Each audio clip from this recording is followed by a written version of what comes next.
আগে ভিডিওটা দেখেন, তারপর বিস্তারিত বলতেছি।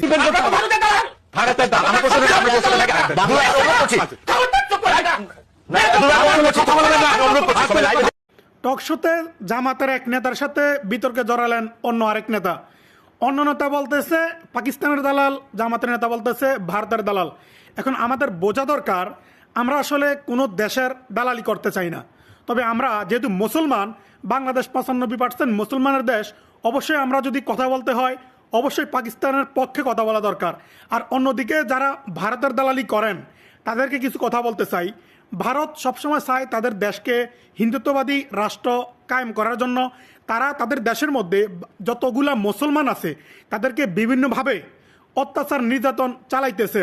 তো আমরা কখনোই কিন্তু ভারতের পক্ষ নিয়ে কথা বলা কোনো দরকারই পড়ে না, কারণ তারা মুসলমানদের বিপক্ষে। কিন্তু বুঝতেছি না বাংলাদেশের মানুষ কেন ভারতের পক্ষ নিয়ে কথা বলে। এই ভারত কখনোই বাংলাদেশের ভালো কিছু চায় না। তারা কোনোদিন চায় না যে বাংলাদেশটা উন্নতি হোক, এই বাংলাদেশের মানুষ বিশ্ব দরবারে মাথা উঁচু করে দাঁড়াতে পারুক। অন্যদিকে পাকিস্তান, যদিও পাকিস্তান 71 সালে আমাদের সাথে পরাজিত হয়েছে, তো কেন হয়েছে, কিভাবে হয়েছে সেটা সবাই জানেন। এই পাকিস্তান 71 সালের পর থেকে এই বাংলাদেশের ক্ষতি হোক এমন কিছু চায় নাই। কিন্তু অন্যদিকে ভারত এই বাংলাদেশটাকে যেভাবে তাদের আধিপত্য দিয়া এই বাংলাদেশকে দমায় রাখার চেষ্টা করতেছে, নিঃসন্দেহে বলতে পারি ভারত কোনোদিন আমাদের বন্ধু ছিল না। তারা যদিও বন্ধুসুলভ আচরণ করে, বন্ধুত্বের পরিচয় দিতে চাইতেছে, কিন্তু তারা আমাদের কখনোই বন্ধু ছিল না।